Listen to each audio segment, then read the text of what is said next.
buenas tardes con todos, buenas tardes con el equipo de la CIAT. Good afternoon, everyone. Good afternoon with the IATTC team, Martin Moran, also Gala Moreno from ICCF. Thank you for being here.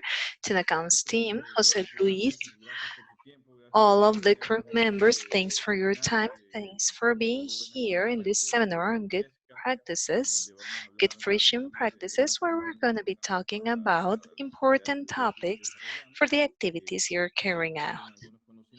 Update some knowledge, some relevant topics to show our commitment to cause the least possible impact in the marine environment. And this is what the seminar is about, listening to all of the technical job carried out here by the Tuna Commission, by TUNACONS, so that we can give you this knowledge, listen to you as well, listen to your experiences as they are very important.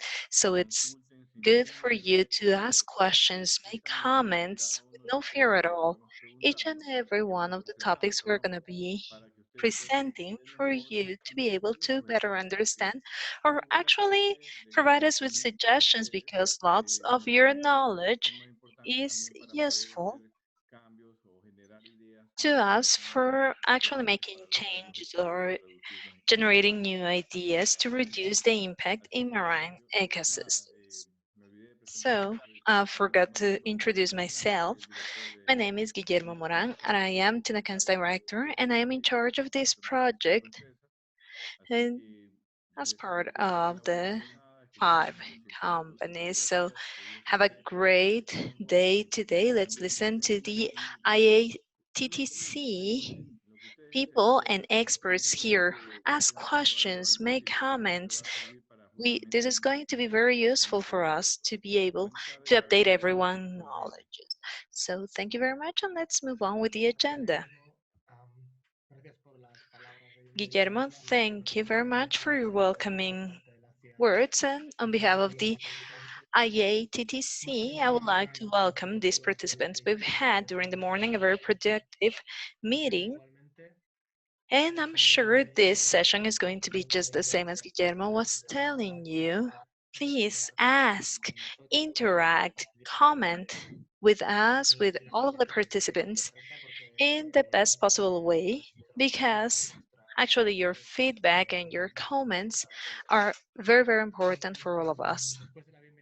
So after this introduction, we are going to begin with fisheries in 2019. Martin is going to give us some details on how things worked out last year, and later on we're going to be focusing on 2 huge blocks, the BioFADs, ecological FADs, and a block on good practices.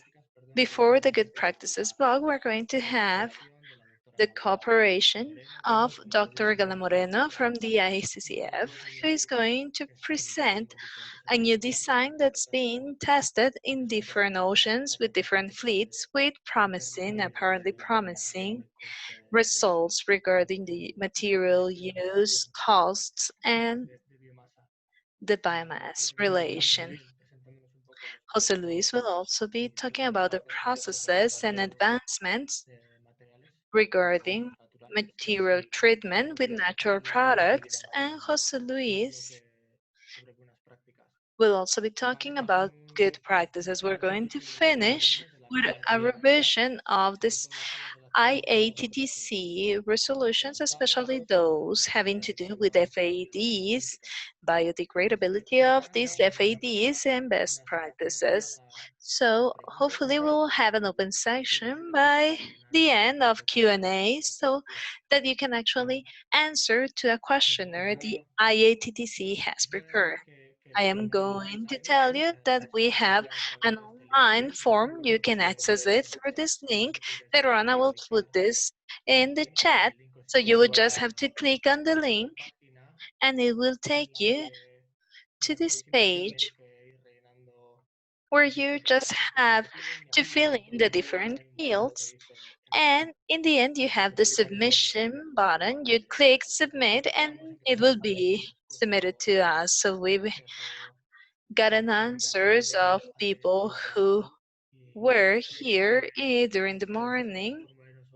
And I believe this is going to provide us with good follow-ups for the project now and later on. With nothing further to say, we're going to give the floor to Martin with the 2019 fisheries. Just to tell you, if you want to ask questions or anything, you can ask at the end of each talk or by the end of each section, or once this is. So if you want to ask the floor, raise your hand or write something in the chat, as I would be doing here. Like for example, here, I am asking. I know John has a question and he wants to ask it. Or if you want to write the question in the chat, that's fine as well. We are doing the same to interact among us. So just use the best option for you. Thank you very much. Sorry to interrupt, John. My name is Jasmine. I would like to ask all of the participants to place their first name, surname, and the company you belong to. Likewise, at the bottom, you have the microphone where you can activate or deactivate when asking questions, or as John said, if you want to ask questions, if you do not want to talk and just want to write in the chat, that's fine. I can read it for you. It's important for us to see each other, so I'm going to turn on my camera and you can turn your camera on as well. Next to the video, you can activate or deactivate it as you wish. And you have the chat, and the most important part, please place your first name, surname, and company you're representing. Put more next to your name and then choose rename. The rename options, other one, yeah, I can help you through the chat.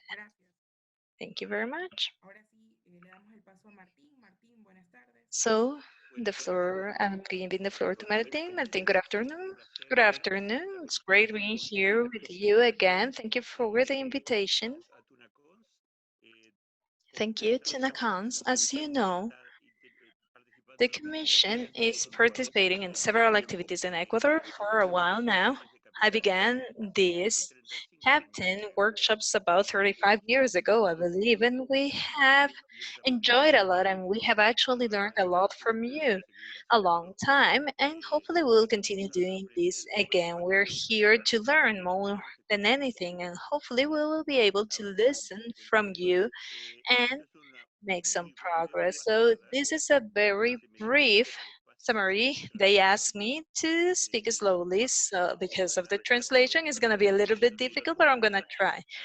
During the last years, the harvest, tuna harvest in the EPO has been more or less stable at around 600,000 and 700,000 tons. These bars belong to each year till 2019, and the colors are the yellow fin in yellow, the skipjack in green, and the big eye in red. So you can see what the species have been harvested the most. Here are harvests per country, and here you can see that Ecuador produces around 50% of the EPO production, with which it is clearly important for the economy of the region, but the greatest responsibility is actually in Ecuador. So it's very important for you to participate in this. So here we have, sorry for having a small pictures, but we can send them to you later on. Each little point is a set, and we have sets per type: dolphins in blue, non-associated ones in between bluish and greenish, and objects in a sort of orange brown. So we have two parts, east, west.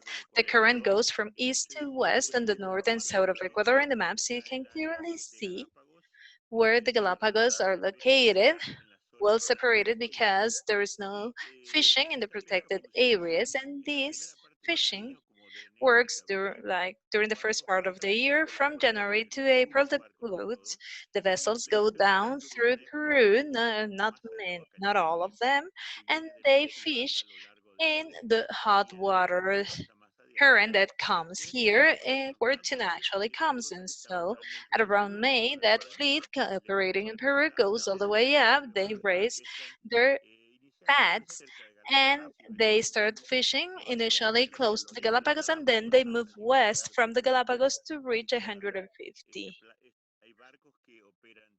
There are vessels operating all year long on the west of Galapagos, and they do not participate in in Peru's fishing. So in blue, you also see where we have fishing in schools, free schools, and you can see other graphs as well. I'm going to continue in the north. There is barely any fisheries on fats. There's a lot of dolphins, and then we have from 8 north downwards.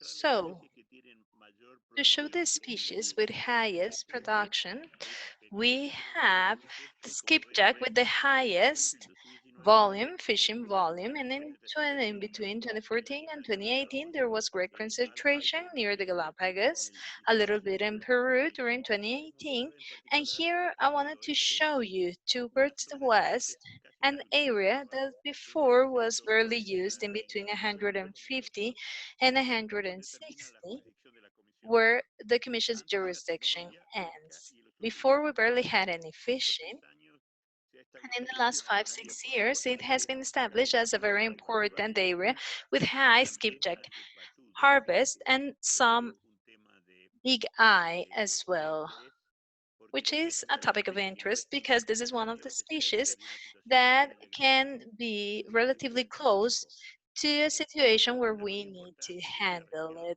An important part of this region is that it is really close, and this fishing area is in between Marquises and Haiti, the French Polynesia, and in this area, all of the tourist places are located like Bora Bora, Morea, and others, and the possibility of lost fats in the beaches and rifts, it's a concern for the locals. This is a touristic area, so this is an area that is where it is dangerous to lose fats. So this is an area where we need to be very aware of the fact that that's a vulnerable place, as well as when we're fishing near the Galapagos, which is the other vulnerable area regarding having fats lost and appear in spaces where products may be generated of other coasts and beaches uses. So to finish, is a distribution of the smallest so per sign. The others, we were talking about more than 260 tons, and these are the smallest ones. So several come in the range of class 6, but most of them have a lower range, and several of them fish in some sort of an arch beginning at the north of the Galapagos and going towards the border in between Ecuador and Colombia in this area. So this is information that has been included in the latest years, and it's very important thanks to the cooperation of TUNACONS and other actors. So here you have the symbols. They have to do with the size of the vessel. I don't know if we need to go into details, so I'd rather save time for other more important topics. So any question is welcome. And if you have no questions, we can continue. Thank you. Thank you, Martin, for your presentation. I would like to know if there are any questions from our participants. If not, we give floor to Marlon. Marlon, can you listen to me? Yes, I listen to you clearly. Buenas tardes a todos. Okay, good afternoon, everyone. My name is Marlon Roman. I am part of the commission. I am part of the staff. I've been there for more or less 32 years. 10 of them I was at seas as an observer, and it was a very fruitful experience, especially now as I can apply all of this in the office. So, okay, I am going to try and share my screen.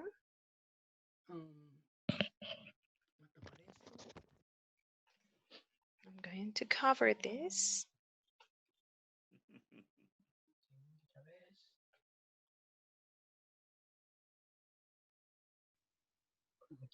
Okay. Muy bien. Okay. Okay, entonces ya estamos. So, ¿Se ve?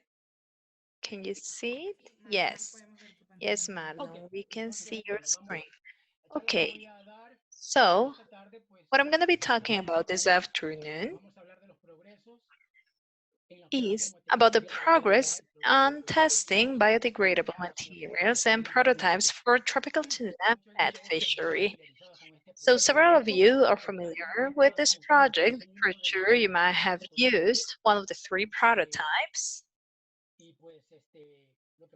And what I'm gonna do is talk about some remarks, some observations we've been able to detect, some inconveniences, adversities, and I believe it is a good moment in time to talk about this. So, as you can see here, we have some charts, some graphics, but I would like you to focus here where we have the 3 nets prototypes with which we have been carrying out this experiment. It is important to say that these nets were approved through workshops with the participation of the Commission, the IATTC, BioFADs, and TUNACONS. So the 3 prototypes were defined. Number 1, as you see here, is comprised by a central stick filled with canes and with a detailed deepness of 30 braces. So here we have 2 ropes here, abaca ropes, and we have a central bamboo cane and the other one from ballast. So this is a prototype used by the vessels of Trimaran company. So they have only used this one. I have experimented with this sort of prototype. So just bamboo and abaca. Prototype number 2 is also used by the other companies of TUNACONS, and this prototype has about 20 meters deep,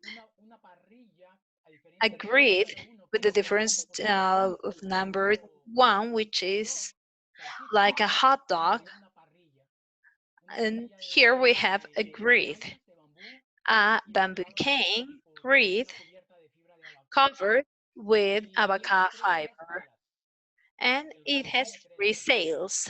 The tail has 3 sails, and they are also made of abaca.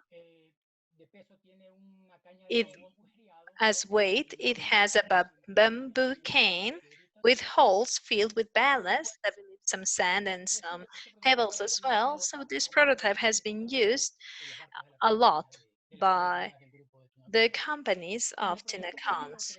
And prototype number 3 is only used by the vessels of the BioFAD group. This has an important depth of 60 meters, and it's pretty similar to the one before, to prototype number 2, with the only difference that it's a little bit deeper, and all of the vegetable fiber used in this prototype is not abaca but cotton. So here, besides these, through agreements, the purchase strategies for material confection was designed for both groups. So it is important to say as well that all of the expenses of voice and transmission services was important, and it represented 85% of the budget of the whole project, 1.2 millions, more or less, and it was all covered by the fleet. It was all covered by the fleet, so we thank for the great contribution the fleet made. So in this agreement, it was also defined the number of NEDs, or ecological fats, that each one was going to deploy. This number varied according to each vessel's class. I don't want to go in detail here, but here in this chart you can see the number of nets per quarter per each vessel, each kind of vessel, according to tons. This is according to tons. So if we add all of them, it was projected that they were going to plant 786 of these nets. They were going to be deployed, and so we ask for them to get close to this deployment protocol, which establishes data control, a traditional fad of those used before signal with a red plate was going to be deployed with 10 or 15 miles apart from a net deployed with a green plate. I am going to call net these EcoFADs, and it's easier due to time as well. So both plates were going to have a different color but the same ID number in order to be able to compare them later on or identify them.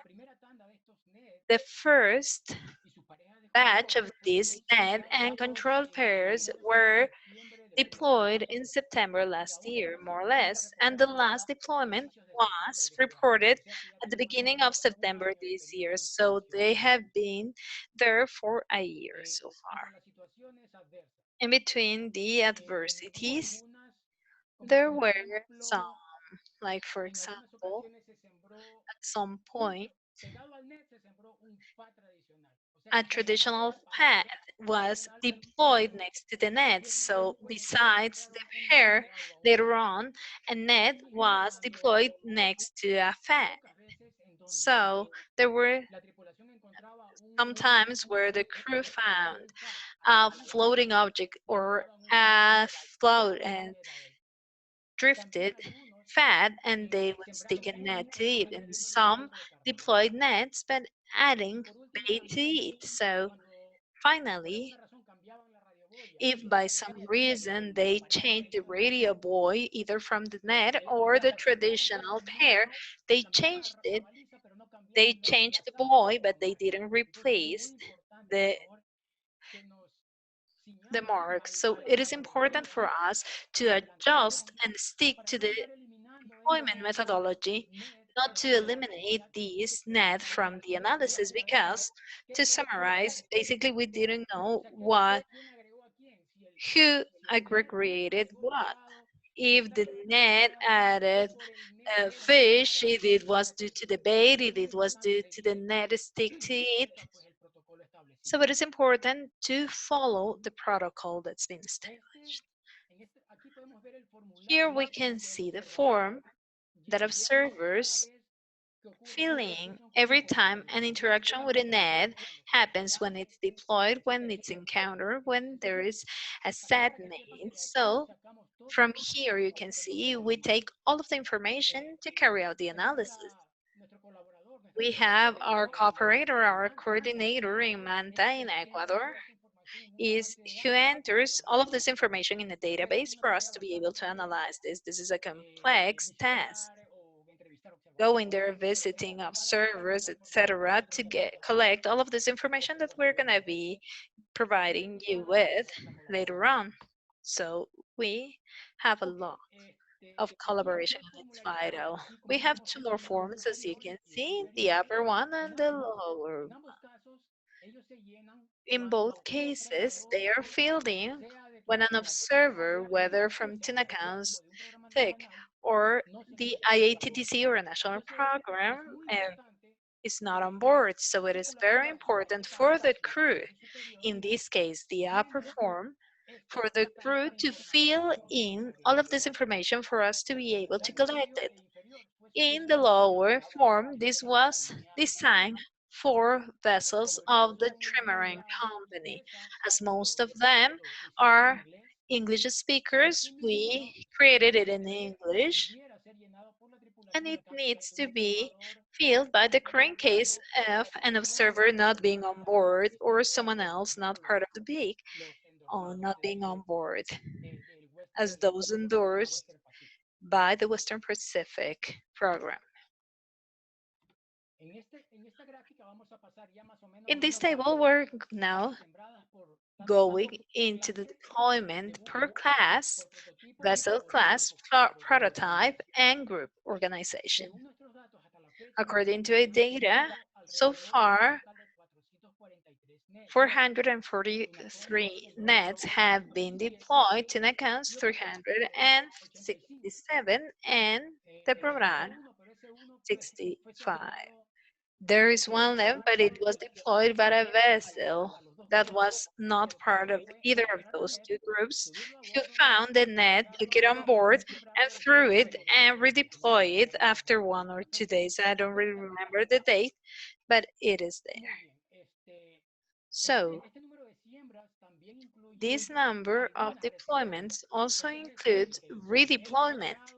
What does this mean? The net was found, taken on board, and redeployed, which happened with this vessel that is not part of either of these two groups. So you can see we have 301 deployments, and it's the one that has the most deployments, then prototype 3 with 85, and then prototype 1 by Trimaran with 56. And so, more or less, we have the numbers, the deployment numbers here. These deployment numbers might be greater, we know, but due to adverse situations, the COVID pandemic, etc., problems with materials as well, delay the reception of some materials and therefore the collection of information from observers.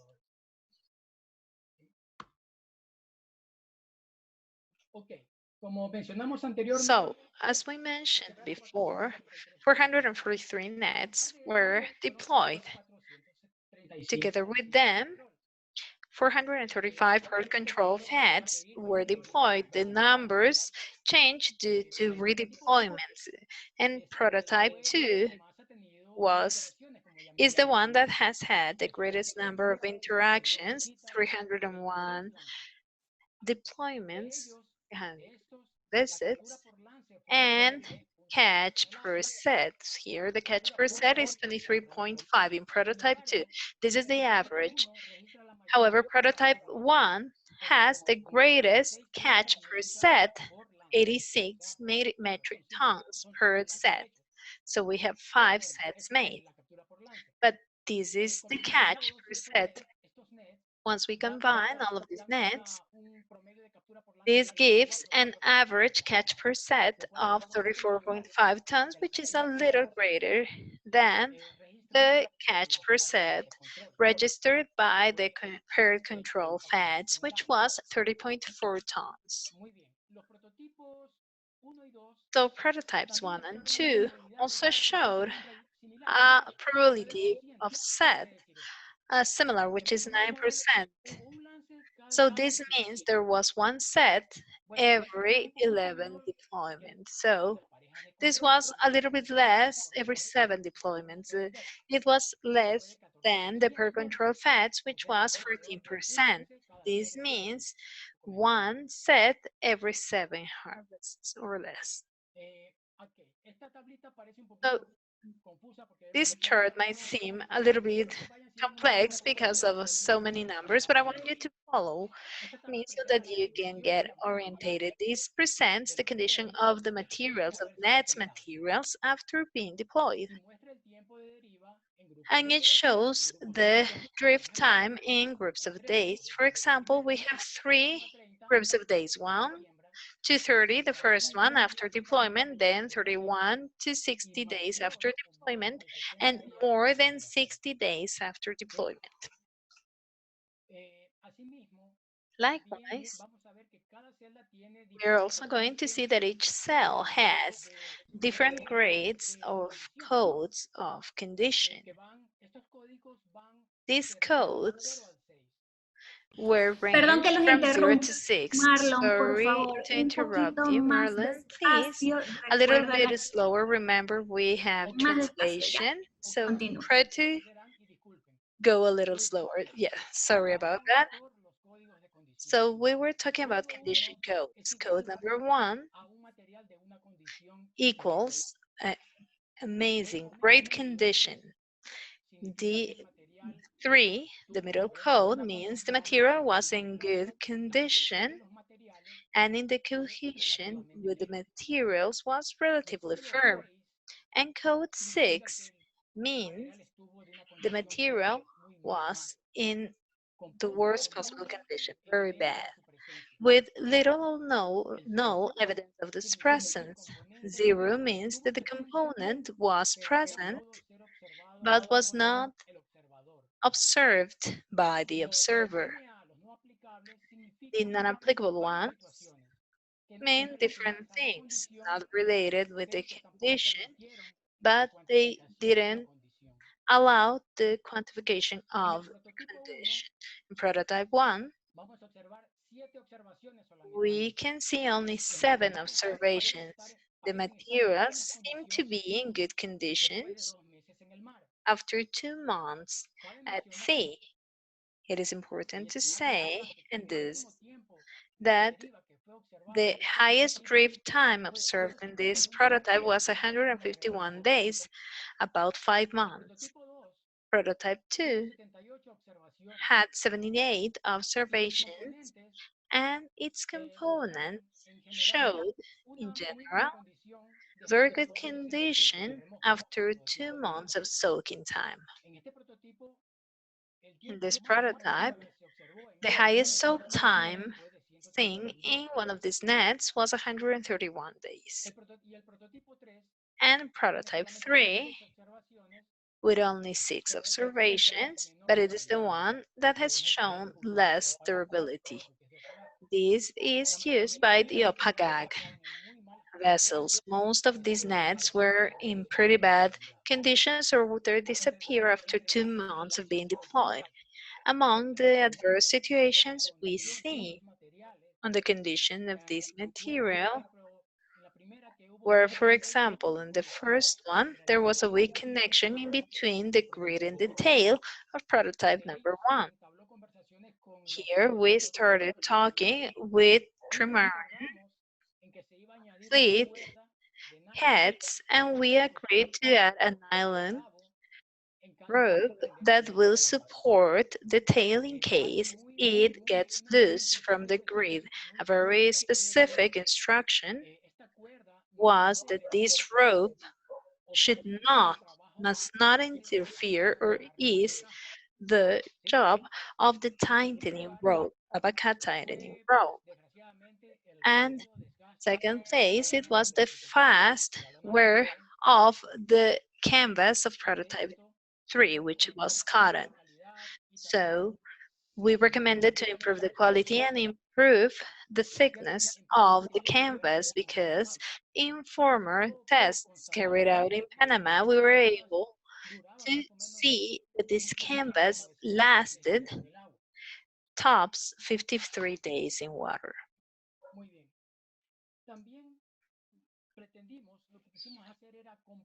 We also wanted to compare in time and space the catches per set with nets and that one of the sets with fats, which were set near them to see if this is the same or if they have the same catch range as those fats that were set near them in date and distance.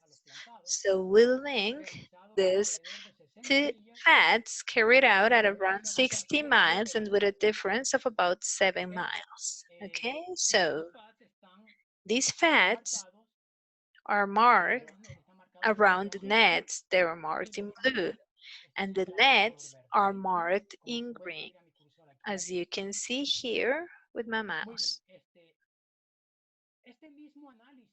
The same analysis was carried out with all of the parent control fats, as here this red point, that's the parent control fat, and this was done with the same criteria, 60 miles in distance with 7 days in this parent control fats. So in this table, please look at the light green part where we have the catch rate, catch per set of nets versus catch per fat, per set per fat. So 14 sets of nets were observed and their catch per set compared with the near fats varied in between 0.4 and 4.9. Every data less than 1 means that catch per set of net was less than that of the near fat. And those data over 1 means that nets had a higher catch rate. By comparing these rates, we attain a mean of 1, meaning that 50% of all of these rates, the catch per net set was lower than the fats closest to it, and in the other 50%, it was higher than in the nearby fats. So this was pretty much balanced. So we carried out the same work with the pair control fats, the ones that we deployed, and we found 20 groups of pair control fats that were observed. Their catches per set in between these pairs and the nearby fats had a mean of 0.75, meaning that in 50% of these rates, the catches of per control fats were less than those of other nearby fats, and in 65%, we have of occasions we have the same number for fats and their per control fats. So in 65% of these rates, the catch per set of per control fats was less than in nearby fats, and only in 35% the catch per set for per control fats was greater than nearby fats. So, based on all of these observations, we're going to have a short summary of the observed results so far. So first, to date, we have deployed 443 nets, and they have already been reported. That means collected the data of observers. Nets also showed a similar catch per set than control current fats, or maybe just a little bit higher, 34.5 and 30.4 of control pairs respectively. Also, the probability of sets by deployments was slightly lower for nets, 9% of probability of nets, then 14% of fads. Likewise, net components after deployment, we're only talking about prototypes 1 and 2, right? Those from TUNACONS. They showed a fair condition with more than 2 months sow time.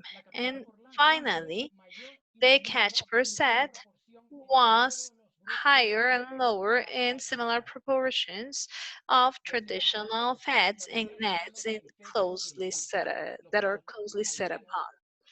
So at least this infers that nets do not catch more or less than regular fats. Now, any questions, please, we can talk about them, so feel free to ask questions. Thank you very much. Gracias, Marlon. ¿Alguna pregunta en la sala? Thank you, Marlon. Any question?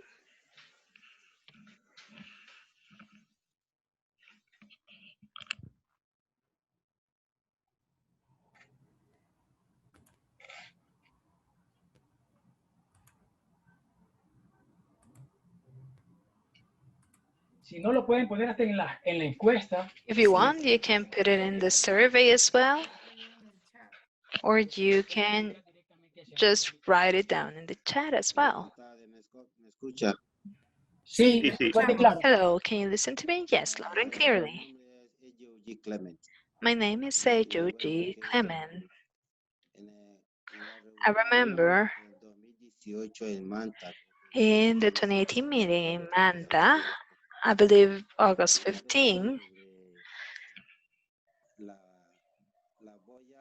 we talked about the buoys, the nets that we deployed that are stolen, and there are captains or that forget about this whole program and they just remove the fat or the buoy, I don't know. So in the course of this meeting, I just joked about something that we should take good care of all of these to realize the length and duration of what we can have. If we have fish, we can work, but find that in 2-3 days after being deployed, that's not good. And I believe something needs to be done in this matter. Por el comentario y Thank you very much for your comment, and I totally agree with what you just said. En estos datos, por ejemplo, This data, in this data, we didn't see who takes whose fat or who deploys whose fat. What we want to know is to allow the observer, let's say we have an X vessel outside the group, finding a net, deploying it, changing the buoy, but we also have an observer that cooperates, telling the captain on how to proceed with these situations. And we have found, my dear friend, some data that you're talking about, like the vessel that found the net. A vessel outside either of the two groups of a totally different company found the net, launched it, changed the buoy, and kept the plates, etc. But there are also, and we have information, where they didn't replace the plate, where they took the net on board, they destroyed it, etc. So it is important to take this message, and not only to you, you are of course interested in this, you want this plan to work. The certification is our goal, but there are others who need a reminder and so on and so forth, but our coordinator in Manta and our observers make great efforts to take this message everywhere so that they keep the methodology as it was established. Thank you very much. Gracias. Marlon. Thank you. Martín. Marlon, yes, Martin. I would like to make a comment for the attendees. I have read that in the TUNACONS website, there is a commitment that 20% of launches to be nets. So biodegradable and one fats in a few months. So it is important for you to have fats that will work for that time, because it will be a shame to have 20% of the fats being placed to be useless. It's very important the work you do right now to identify what works, if there is a model that you're using, and if there's another model that is better, probably it is better to try another thing, but you need to think about you, because in little time you will have to replace traditional fats with these other ones. And it is good if you choose those that work better. Yeah, thank you, Martin. Thank you. And I would like to continue on this side. Can you make this more dynamic for the attendees? Can you share, can you turn on your video so that this can be better for the participants? Great, there we see that. Yeah, I closed the laptop because with my laptop and all of my screens, I just mess things up as in the morning. So according to the information, I was also able to see how accepting or pessimistic people are to prototype 1 at the beginning. Remember that only Trimaran took it in and adopted it, but we have little data, few data. Only 85 nets have been deployed so far by Trimaran. However, the finding per section, the probability of set versus the number of deployment was the same as that of prototype 2. The most commonly deployed prototype. So it would have been good to have another company adopted the deployment of this prototype, because with the few data that we have, it's been providing us with interesting data regarding catch per set with 85 tons in just a few sets and 150 days soak time. The data is that of observers, so we made a deduction in between the deployment and the launch date, and it gave us 151 soak days. Y Marlon, simplemente para recordarles los datos. Just to remind you that the data that you had of the maximum catch this year, if you want to give them the number, in one set, 257 tons of prototype 1. The next day, another set for 50. So if the vessel captain is listening to me and can corroborate this, probably what he saw was that there were 2 spots and he removed the spot, and after the set he saw another spot was outside and they immediately launched on the next day. So it's not 267 but 300 and so tons, tuna tons with this fat before the 2 sets made.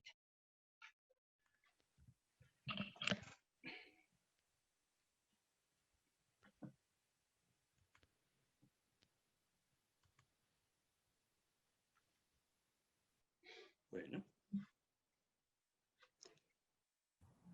Gracias, Marlon. ¿Alguna otra pregunta? Thank you, Marlon. Any other questions? Ahora sí, está la doctora Gala. No. Okay, Dr. Gala is here. I don't know if you can turn on your microphone and your camera. Hello, good afternoon. Well, actually, good evening, because here I am in the Basque country and it's 9:39. So I just wanted to thank TUNACONS and the IATTC for giving me this space to present the work that's being done to look for a fat, biodegradable fat structure, and so greet those on the other side of the sea. My name is Gala Moreno. I work in IATTC with ISSF in 3 oceans, Indic, Pacific, and Atlantic Oceans, with FADs. And now I'm here to present you with, let me see,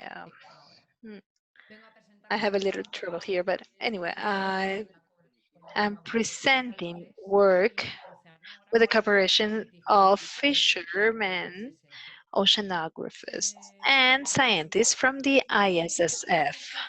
This work came out because we have been looking for a biodegradable fatty structure and carrying out workshops with fishermen and asking what the structure needs for it to be effective.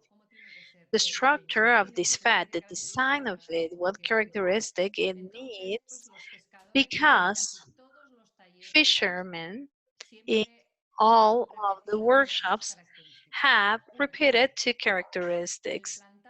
First, fats have to have slow drift, slow soak, and they need to have a shadow effect. So, as part of collaboration with oceanographers, we saw that oceanographers were working with ocean drifters for several years, and they anchor to water masses. So oceanographers, when they want to know what's happening 100 meters down, they anchor this derivator there. So as you can see here, we have on the right, we have a buoy in the surface, a rope joining the buoy given position with a structure that you can see here, which is 3-dimensional. And this is the structure that oceanographers use to study the water mass, and they need to anchor it to the study deepness. So following the idea of oceanographers, we realized this might be very interesting, like applying it to biodegradable fats. So what did we get with this sort of oceanographic fat? What we got was simplifying the fat structure for it to drift slowly. So we used a 3-dimensional structure. This 3-dimensional structure has to be under the mixing layer. Some significant sites that it is under the thermocline sometimes, because usually under the thermocline current are slower than in the surface. In the surface, these currents are more affected by wind, waves, and they have other components, and in depth below the thermocline, it has lower drift, slower drift. So as fruit of the work with oceanographers, we've seen that if we want for a fat to have a slow drift, we need a 3-dimensional structure below the mixing layer. This can be 60 to 100 meters deep, depending on the region. So one of the things that from this work with oceanographers, we have actually thought of this structure. As you can see, it's pretty simple. It's a cube made of bamboo and cloth. It's 3-dimensional, and it's a 1 meter square meter cube. You see this, and it's tied to a grid by means of a rope. So from the oceanographer's point of view, it is very important for the surface for what's outside the water in the surface, the grid, to have a fair flotation, meaning it doesn't have to outstand out of the water we want for this structure to remain in the sea for a long time. This is not for it not to be detectable by other vessels, but the more flotation there is and the more outstanding it is from the waterline, the weaker this structure becomes. So the anchor, the cubic rib we have here, can be pulling on one side, and then the waves, the superficial current might be taking it somewhere else. So this generates lots of tension and tension in the fat structure. So what we want is a fat that enters to a depth below the mixing layer for it to drift slowly, and from that depth to the surface there should not be any surfaces stopping it or have putting some resistance to it. As you know, the currents may have different directions in the water column, so the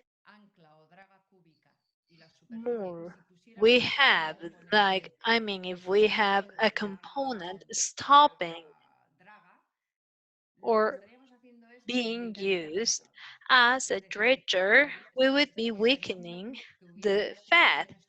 There would be a strong structural tension. That's why oceanographers, what they do is they might be using the same fat for 3 years in the water, and they minimize any surface in between the dredger and the grid. And so this design, cubic design, allows us to first reduce the size of the fat, reducing the need of materials and costs. Sorry, Gala, to interrupt you. Please go slower because the interpreter is having a hard time. So, okay, the concept, what I would like is for fishers or captains that are listening to us to take this idea of placing a three-dimensional structure. It is important for it to be three-dimensional because it depends on where the current is coming from. It will not be depending on where the current is coming from for it to stop the fat. So the idea is to dredge the fat below the mixing layer with a three-dimensional structure and placing the weight, the just amount of weight for the structure to suffer the least as possible. In this image, we can see a simplification of the fat that I invite fishermen to try this. This is a structure that's being used in the Pacific, but I invite them to try different dredgers, always three-dimensional ones, even cylindrical ones. Like, for example, there are some fishermen who, instead of a cube, are placing two, but always in the deeper part, which is where there is going to be the largest dredger. So later on, in the line joining the grid with the three-dimensional structure, we can have tractors there with attractions like bait or palm leaves, things that will not stop, that will have no resistance. So otherwise, in the end, the structure will have a shorter lifespan. So here we see in reality, in real life, how this structure is the one that we are testing in the West Pacific. We have 33 deployed in the water, and we're going to have them in Ghana, in the Atlantic, in the Gulf. What's good about this structure is that it acquires this three-dimensional shape in water once you pull from it. But it can also be piled without having this three-dimensional structure, which will take lots of space. So it is pretty easy. It's a comfortable structure, easy to use. So what we want and what we have is a bamboo frame underneath and a bamboo frame upwards as well, and they are joined through ropes. This makes the structure able to be piled in a space, but once you pull it, it becomes a cube. The weight is included in the bamboo case, in the lower framework. So that's what allows it to have this cubic structure. This is an idea, but fishermen may try other structures, three-dimensional structures that may be used. For a 1 times 1 meter structure, we have 8 kilos of weight. We only need 8 kilos, and 15 flotation liters is enough. So what we are looking for is for the structure to float on water, not having little structural tension. So we need to calculate well the flotation and weight. The least weight we have, more lifespan. So thank you very much. If you have any doubts, you can call. Actually, you can write me on the email address or the IATTC TUNACONS, and we can keep talking about this. Thank you. Thank you, Gala. We have a message in the chat from Jorge Delgado, and he asks, what material can we make this of? Because abaca loses resistance because it is so long. I don't know, Jose Luis, if you're listening to me. Sí, pero sí que le pregunté a la doctora. Yes. Sí, correcto. The question is for me? Yes, that's right. Well, the material, we are using the rope joining the grid with the three-dimensional structure. We are using in an experiment cotton, and in another one we are using abaca as well. And they have been in the water for 3 months. The BioFADs, we haven't carried out the analysis just yet because of the COVID and everything. We're delayed, but for now we have some that have been in water for 3 months and they are doing well. The cloth we have used jute. It's jute. But one of the things that oceanographers have told us is that it is very important for this structure to suffer the least possible in the water. This is a structure that needs to be seen because one of the things that fishermen tend to do is provide it with flotation for the fat not to sink. However, this flotation apparently makes the fat break because of the pull due to tension in the different currents. So, for oceanographers, it is important to keep the integrity of the structure, calculating densities, flotation, and weight so that it will suffer the least as possible. Thank you very much for your question.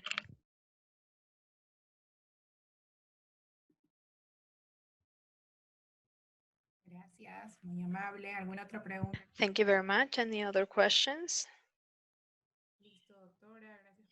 Thank you, doctor. Thank you very much for your presentation. Now we're going to give the floor to José Luis Garcia from TUNACONS. José Luis. Thank you very much. Good afternoon, everyone. Let me start the presentation. Clement has his hand up. Do you want to continue to talk again? Or, okay, just let him ask the question, maybe. Clement, would you confirm if you've raised your hand since the first time you spoke or if you want to talk again?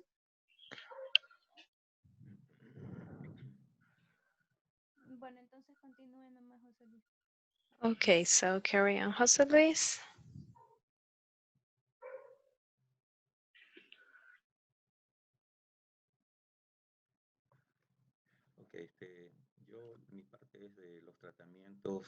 My part is about treatment that we have worked with in fibers for EcoFAD. As you know, since 2015, the IATTC gave its recommendations regarding design, FAD design, and so we have three criteria. The first criteria that you have here, which are being complied with, but criteria number 3 is what's being done by looking for 100% natural fiber fats, specifically vegetable fibers. So we have been working in this sort of fibers to replace synthetic fibers. As you know, TUNACONS has tried with these fibers, jute, cabuya, and abaca, and we've had these results. First, we have jute fiber. We took it to the sea to test it, and in 25 days, we recorded this fiber, this material, the tissue, and the ropes, and later on, we worked with agave, as cabuya, agave, resisted a little bit longer than jute. We decided to create 66 fats, but we never had catches there because it was recorded in between 35 and 45 days. And later on, we started working with abaca fiber, which even though its literature states that it's resistant to salty water, where this fiber degrades after 67 days. So these were fibers that we worked with, that we tested without any sort of treatment. It was basically a raw fiber. So we took these materials that were thrown in the sea to measure, to do all of these measurements, and we made by means of the Technical University of Ibarra for them to help us see the sort of fiber that we have in Ecuador, and out of them, which would be the one with the longer duration for work at sea. And what they did actually was recommended us to treat the fiber. At the beginning, we carried out treatment to the agave, cabuya, and abaca fiber with chemical, textiles, non-toxic ones used in the fabrication of manufacturing of fabric. And basically we had 3 samples in agave and 2 in abaca, and as you can see, we were using reactin, resin, silicon microemulsions, antibacterial, acrylic polymers, and the results were this.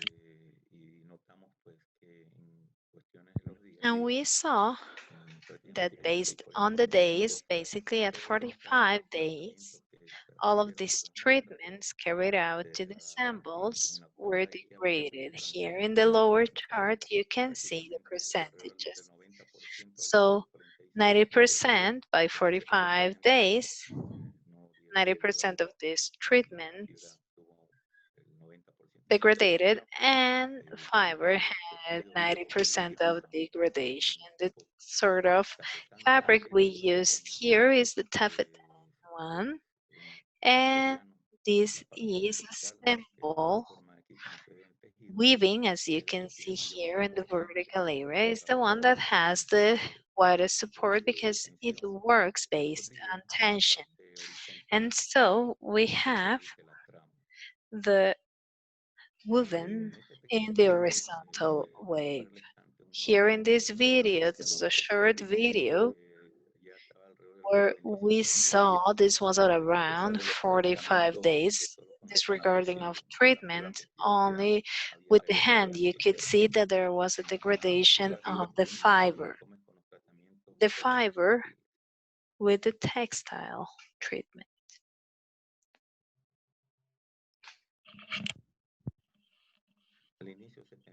At the beginning, we thought that as with synthetic fiber, they also use treatment for UV light, but the natural fibers, especially vegetable fibers, are plants that have a natural UV protection, so we didn't need to use this sort of UV treatment.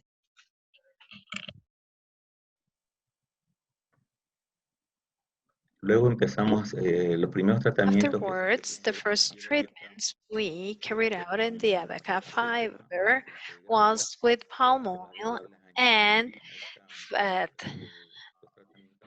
And these natural treatments were added with textile chemicals to see if we can reinforce this oil, palm oil, and cow fat treatment. So basically we have 8 samples and we saw degradation by 90 days. These were the results we had in the first treatment. This was with textile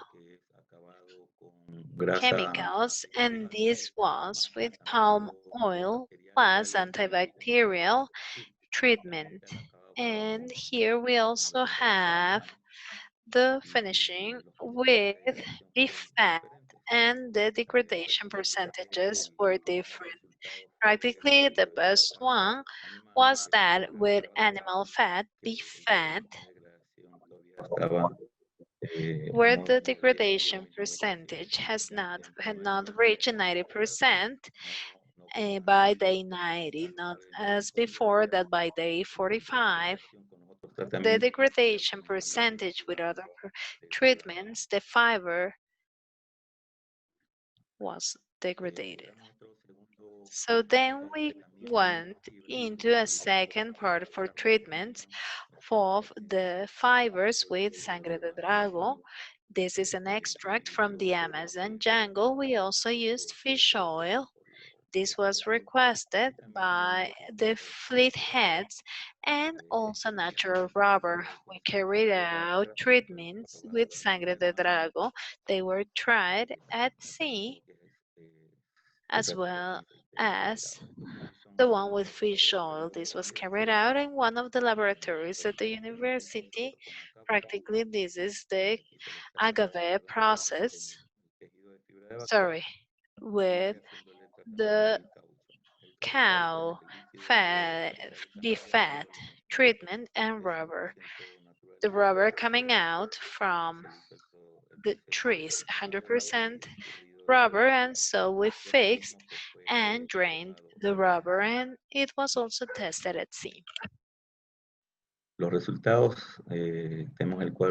results here we have the comparative chart of loss of the resistance. Here we have in newtons and percentage, and we can see that the finishing with sangre de drago and caucho and rubber is the one with the most resistance by 123 days. That's 4 months. So this for me is a test that we're making progress in the rubber treatments.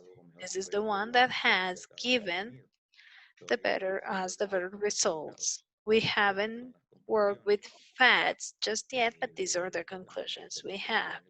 This was also determined through the university that the abaca fiber has 5 qualities, and qualities 4 and 5 are the ones with the better characteristics, mechanical characteristics, because they have in between 50 and 90% more resistance than qualities 1, 2, or 3. Rubber also, from the treatments we've made, textile and chemical and natural treatments, the one with the best behavior at sea has been that treatment with rubber. Then animal fat, that's the second place, we have 84.4 degradation, and then by day 99, the degradation with vegetable oil, 91.12. So rubber has a longest durability of 68.6% for the work we want to carry out at sea. As you see here, as I'm telling you, these are samples. We have been developing a fat with a rubber treatment with a structure. As you can see, the structure and the ropes have also been covered with rubber. Probably you cannot see it here, but there you see some whitish spots that tell you that it's been covered with rubber. Same thing with the tail.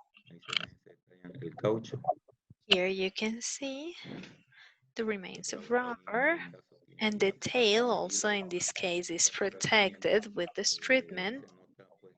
Here you can see in the tail, the fabric, the weaving is more open based on meetings that we have with the NEDFADs fleet captains. They requested for the tail weaving to be more open for water to flow by, and so that the sail would not have such closed fabric. This was their suggestion, and we carried out this.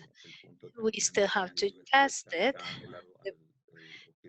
the structure of this by using this material, putting it together. The work of developing the fat is more difficult. So if they before develop 7 fats a day with this treatment, they only reach 2, but it's maybe because they are just learning the technique to carry out this type of fats with this sort of treatment. This is what has been done so far, especially TUNACONS has been searching for materials, not so much design, because once we identify the material with the enough durability for fisheries works, the captains will choose the model regarding the different prototypes. And I believe the material is important because we need to define which one it has a longer lifespan, and then we are going to see if we use a sail type or a rope type. Each captain has their criteria, and it is important for them to also define if this material is useful or not. That's it. Thank you very much. I'm open to questions. Thank you, Jose Luis. I have a comment and before a question that I didn't ask before. Earlier, Gala said that the cube could be produced for about $200 and so. So it has a cost advantage with current fats from what I understand. So my question to you is, to do fats with rubber, what would the cost of the fat be? And is rubber available? Is it available in several places? Is it a product from a local area specifically, if they want to use rubber in the Indic Ocean, how would that work? From what I found out, here in South America, we have rubber, we have that Brazil is the largest rubber producer. Ecuador has rubber as well. We have enough. We export rubber, vulcanized, not first order, but third, fourth order, depending on the customer. And in these tropical areas, rubber comes out, and I understand that due to wheels. In wheels, we use rubber, and then in Brazil, I don't remember if it was the UK that took rubber and started planting it in there, and I believe in other European countries as well. So in Ecuador here, we also have an area in Santo Domingo, the central part of the country, where we have abaca producers. There are also rubber farms, and I was talking with the person providing us with liquid latex with rubber, because in case rubber is going to be providing more durability to the fiber, we're going to have high demand. So I talked about an estimate, and he said yes, he had plantations as well, and there would be more than enough.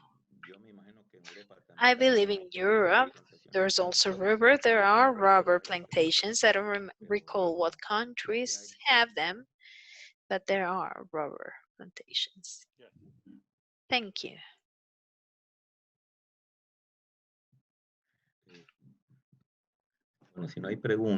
If there are no more questions, then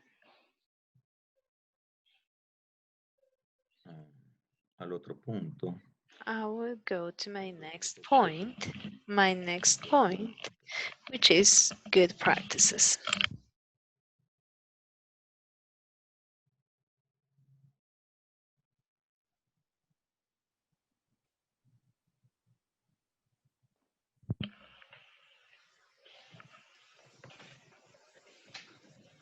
Okay. El punto de las buenas prácticas a bordo. The point of good practices on board comes out from the interaction between other species that are not an objective in person fisheries. As you know, in this, species that are not part of it are bycatch. So there are species that are considered sensitive, that are vulnerable, because they are in critical, they are critical endangered species, and so we have taken regulatory measures or ways or for handling them and minimizing the mortality of these species in porcine fishing. In the workshops, we've always talked about this. What I'm going to present are videos that the fleet have applied based on the talks given. They're applying these techniques very well. And as I said before, sharks, sea turtles, rays are these species that are considered sensitive, vulnerable, where the resolutions of the IATTC have been applied. And Martin will talk about this later on. So these drawings we have here, they're in brochures distributed in the vessels, but there's also a video created by TUNACONS that I will show you through a template for data collection that the captains have. I also want to show you that the application of good practices has given results, out of which we have information of species that have been released alive. And so we have large fish and we have sensitive species as well, like silky sharks, rays, and turtles. This in blue is 2018 and in orange 2019. This information, this data is very important because of it's information provided by the captains and it shows the application of best practices. I am going to show you the video of what TUNACONS through the talks annually given have been able to do.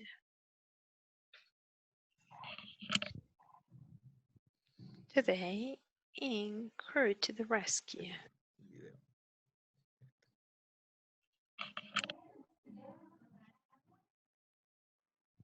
Onboard best practices for the handling and release of bycatch according to mitigation regulations stated by the IATTC shark release.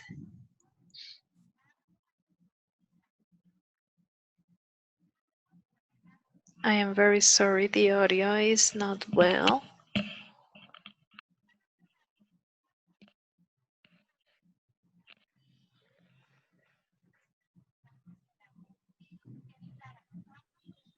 José Luis, el video está con el audio bien bajito.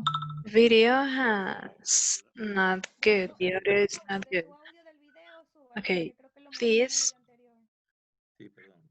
turn up the volume of the video. Yes.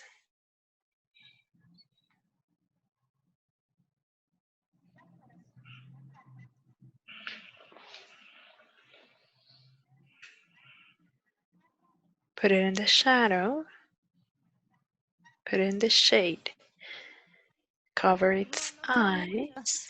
No sé si en la opción de micrófono, en la flechita, de pronto dele clic a algo de sistema. We cannot listen to it, so you're not sharing the audio.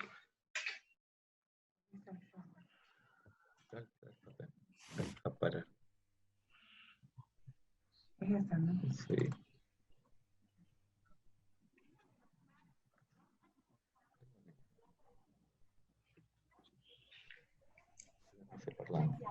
Puede ser que... ¿Usted sí lo escucha allá en su computadora? Can you listen to it in your computer? Because here we cannot listen to it. Yes, we can listen to it here. En la computadora de José Luis, pero... José Luis' computer. Ahí. So you will need a brailer for the release of larger species. We can also use the brailer for it to be brought back to the water and put it there on top, taking out of board and this one end for it to fall on the sea. Do not introduce ropes or hooks in their gills. Release of turtles. On board, it's ideal to manipulate to handle adult tortoises by two people. If they are juvenile, they can be manipulated and handled by one crew member. So take it away from your body so that they do not hit you with the fin. Take back the turtle carefully into the water. Don't throw it in. If you need to, release it later on because it is a little bit stunned. We need to upper the back of the turtle in a 15-degree angle. We need to keep the animal wet and protected from the sun whenever they are on board. Actions that we do not need to do. Never raise turtles from their fins. Do not leap the turtle backwards because they cannot breathe. So please continue working on best practices, always looking out for your physical well-being. TUNACONS.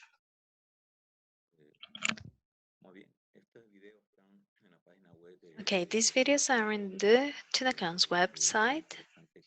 It would be important for you to also be able to go to the website and download them through YouTube from TUNACONS. these videos of good practices. So based on the talks we have been carrying out and the observers that TUNACONS have, videos have been recorded of the release of these species. I'm going to show you this video so that you can see the crew efforts with their captains whenever they release these species. This is very important because through the website we can observe this and the world sees in good eyes these release actions.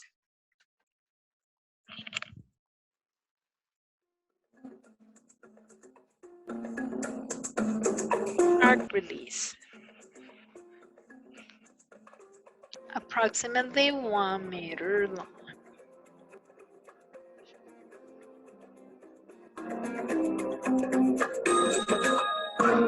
Documented by observer Julio Zambrano.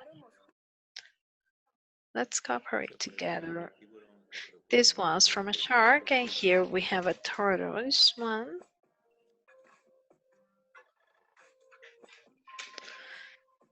The release of a Gulf tortoise.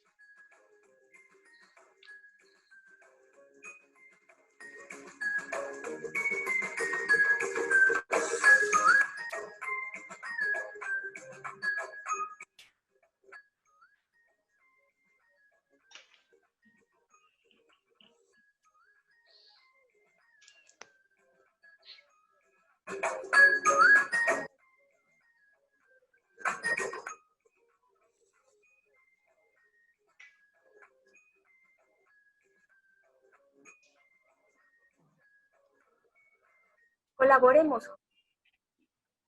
En este próximo video vamos a ver lo que This next video we're going to see the release of a ray. Marking and release of rays.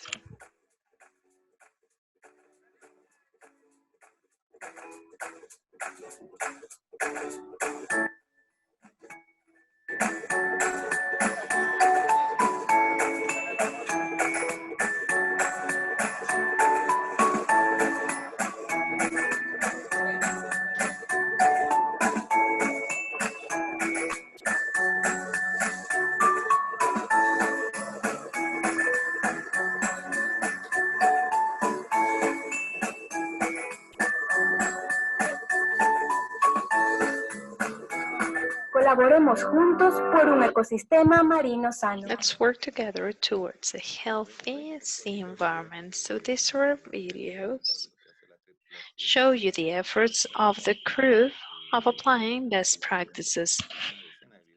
There are several tens of videos. I don't know if Maya, you can talk about this point. Yes.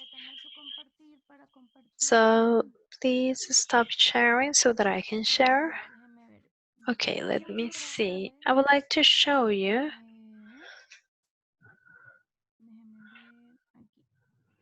Okay, here. I want to show you how our videos, release videos are seen in YouTube on board. Probably you don't know when you're famous because you're already in the internet. But for you to see yourself, you go here in your browser and you click YouTube. And here you place TUNACONS. You click here in the logotype, and there you have a whole lot of videos in reproduction. If you have home videos reproduction list, you go to crew to the rescue. That's you. Those are you, the ones recording yourself rescuing by catch. So here on the right, you can see crew to the rescue, and we have 1, 2, 3, 4, 5, 6 till 40. Tenemos 40 videos diferentes. So we have 40 different videos with good practices, showing the good practices that you have recorded. As a suggestion, we cannot upload all of the videos because sometimes for microsecond, things might be misinterpreted. So let's say they took the tortoise's fin and they might say it's bad practices. So we only want to upload those with perfect releases and those where turtles actually float away. So here you can see how the turtle goes free and then you see they unentangled it, and this is emotional for spectators seeing the release of these species. There are videos in which sharks, when they fall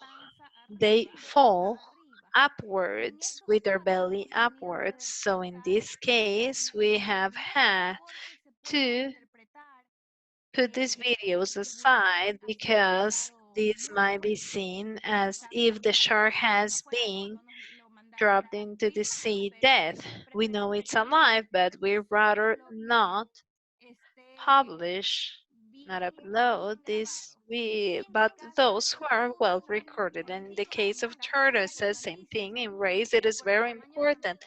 We know that due to the size of rays, it is difficult for it to be released in a specific position. So we have been able to show just a few videos of rays at the moment when they go swimming.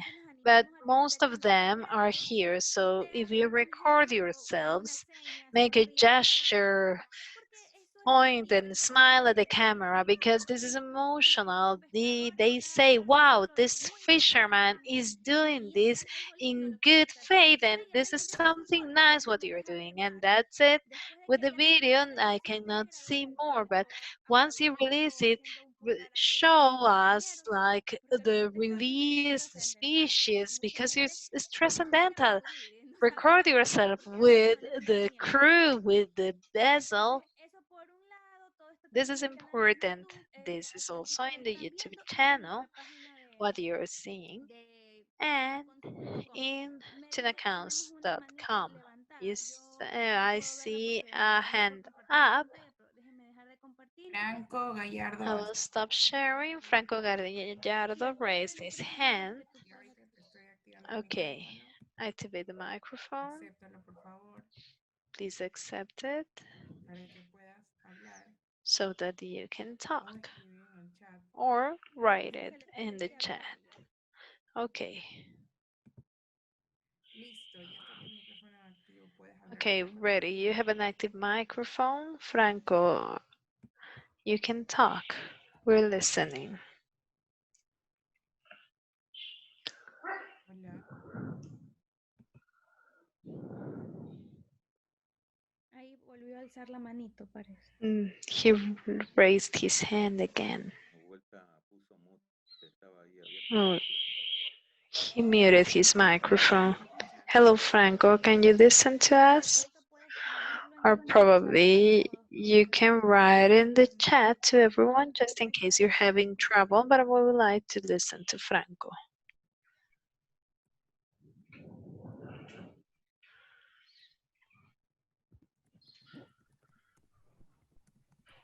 Bueno, ¿qué les parece si continuamos y esperamos que... Okay, what if we continue and we wait for Franco to speak and then we carry on with his question?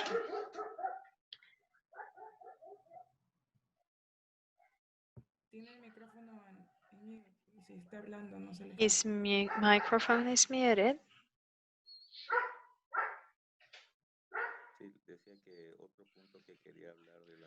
Another thing that I wanted to talk about regarding good practices is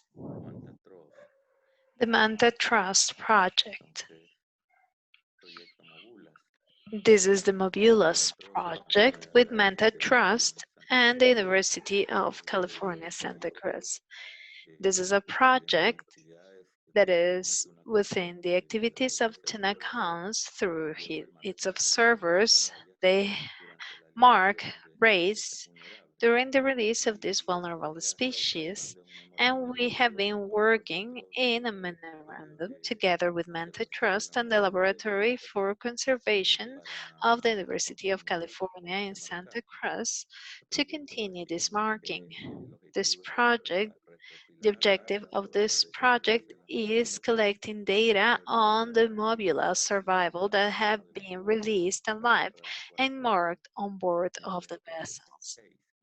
Then, with per sign of those vessels that are the teal class 5. And so through this project, we are taking biological tissue to assess assess the species genetically. Once we have this, we're going to carry out all of these workshops for crew members and captains. So far, we have marked mobulas and since cruise 38, March 23rd, 2019 till cruise 137, August 10, 2020, 44 mobulas have been caught, out of which 27 have been marked.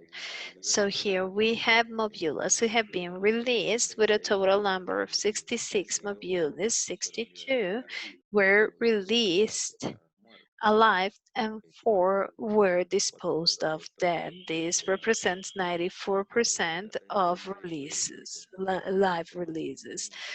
So I believe that this information, the information of this project is very important. So this is as far as I go.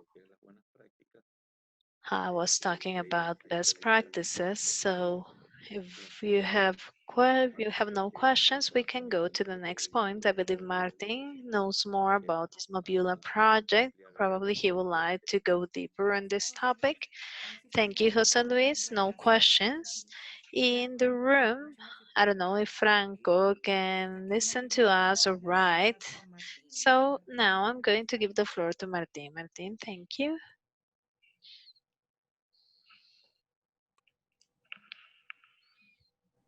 ¿Ya estoy? Sí. Muy bien. Bueno, simple, para comenzar, continuando. So, to begin, continuing with the race topic that Jose Luis was talking about, this is a project.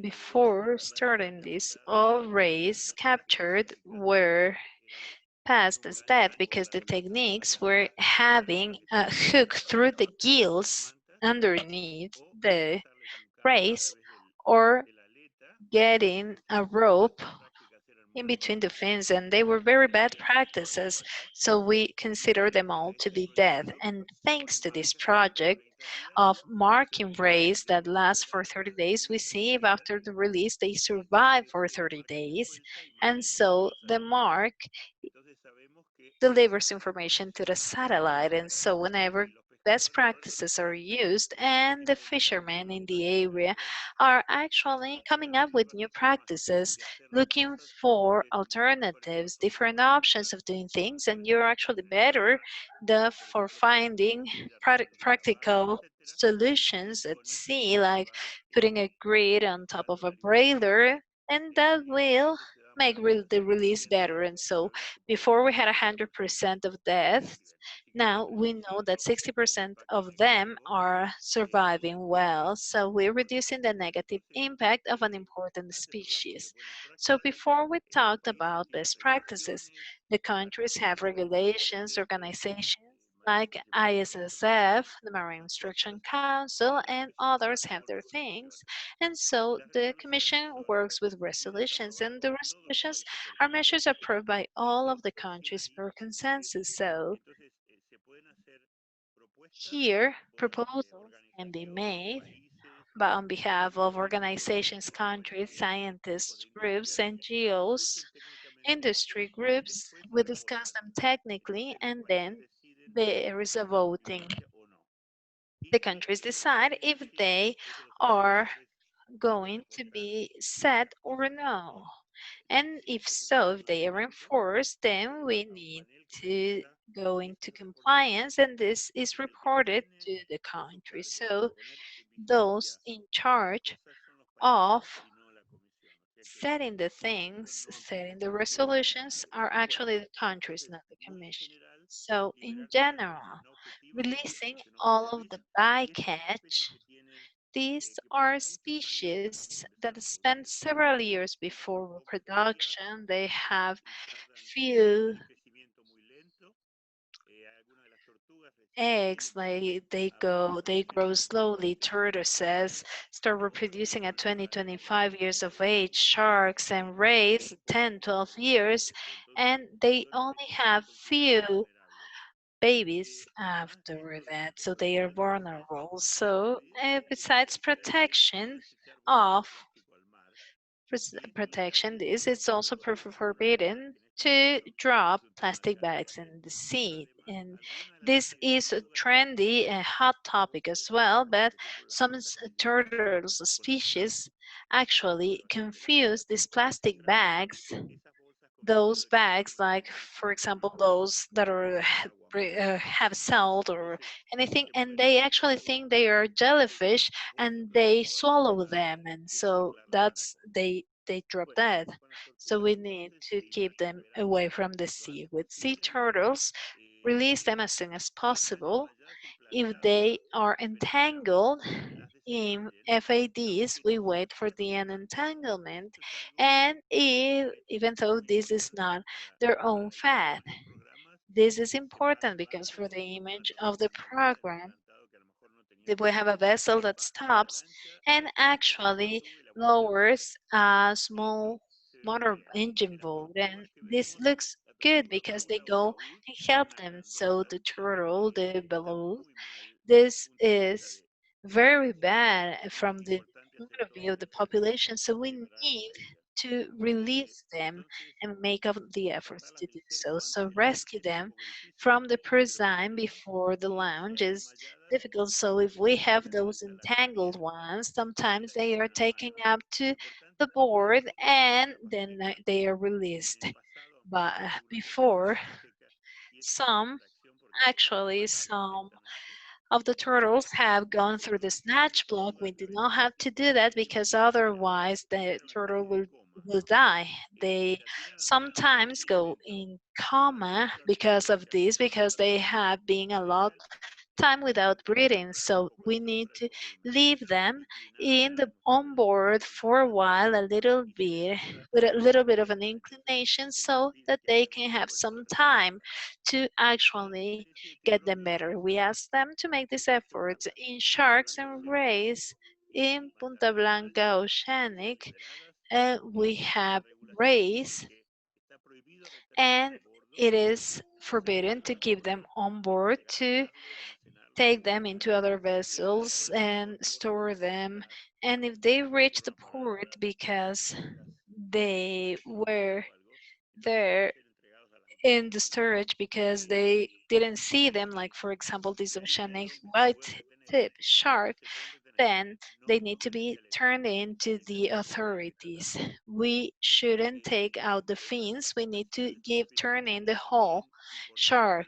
It is important, the whale shark, it's important from the conservation point of view. It's abundant in Galapagos and in the Rio Guayas as well, the Guayas River. So it's forbidden if you see it, and if you do not see him, if it appears in the prison, please go and get him out of the entanglement as soon as possible. I told you the fact that I've seen videos where crew members are trying to help a whale shark unentangle the shark was trying to sink them. So this is dangerous for the crew member because he would be between the net and the shark and he will have a bad time. So do what's possible to release them, but never put at risk the life of fishermen. Raise same thing, don't use hooks to leave them from their gills. This is the most comfortable thing, and they are very heavy, but this kills them immediately. So this is forbidden. No making holes in the body for having ropes around them either. Regarding fats, we need to find ways for there not to be grids in the flotation part or underneath, so that we can prevent entanglement. Components under water, same thing, so that we will not entangle sea life. There are places where nets are entangled a lot. Probably not here that much, but we need to prevent this. And then the use of nets, non-entangling, biodegradable nets. So this, providing the materials is what we're doing, and using the number of the satellite buoy, or if you don't want to use it, ask the Commission for a list number for them. And the last thing to talk about, which is important in this area, due to climate change and due to the changing currents, are measures to protect the oceanographic buoys, as they cost a whole lot and they provide important data to understand the ocean and the environment. Sometimes this is some sort of an anchorage fat in the depth. And so sometimes the net would be entangled with the net, and that costs a lot of money and the buoys get lost.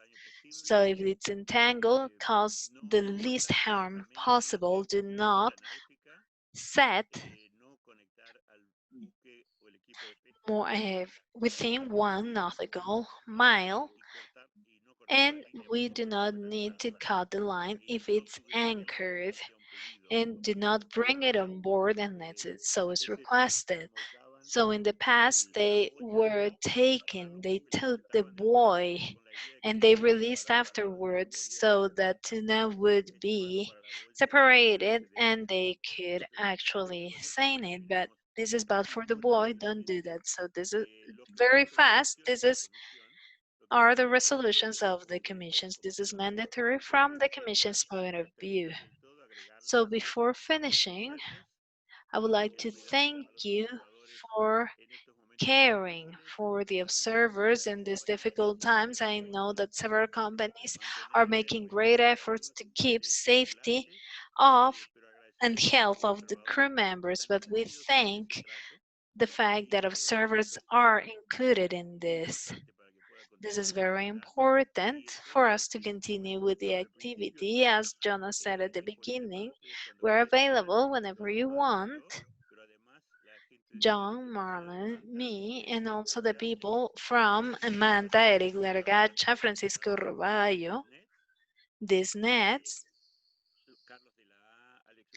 and Carlos from Alexerel and others, and Playas, Palins, and others are always at your service to connect them with us.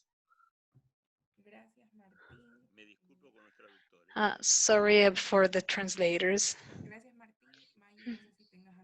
Thank you, Martín. Maya, I don't know if you have something else to say before finishing. No, ya solo eso, lo nuestro es al final ya. Actually, our thing comes last after what the IATTC says. Any comments of the people attending this webinar?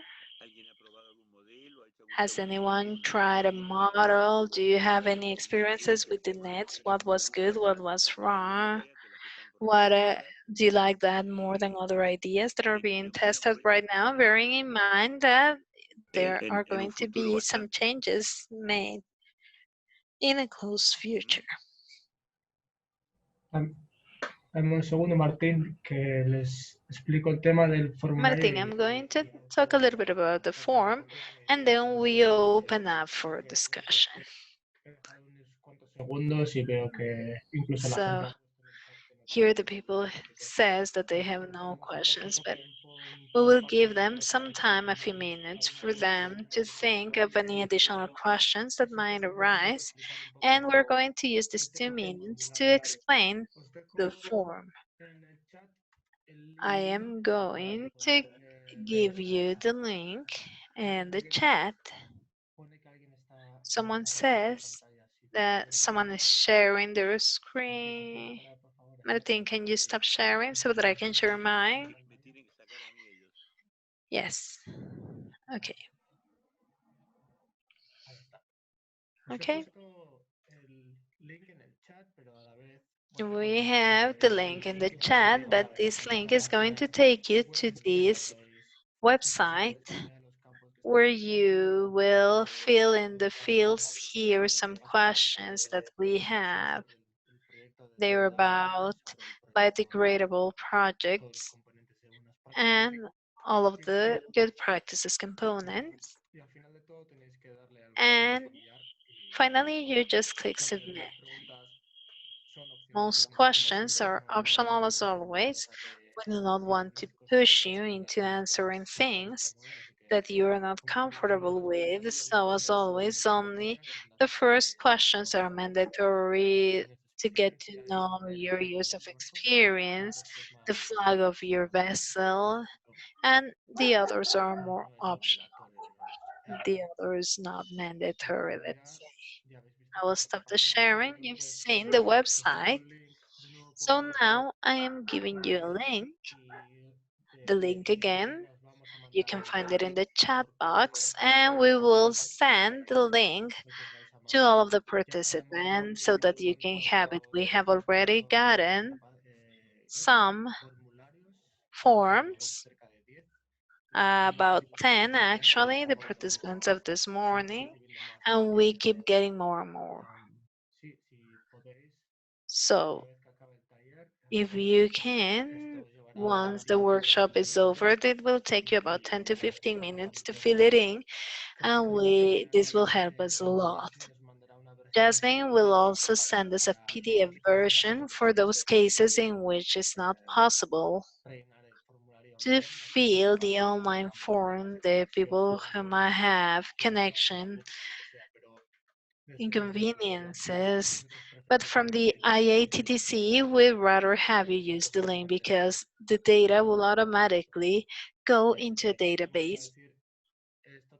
I wanted to say this is totally anonymous, so it doesn't record your EIP, your email, nor anything.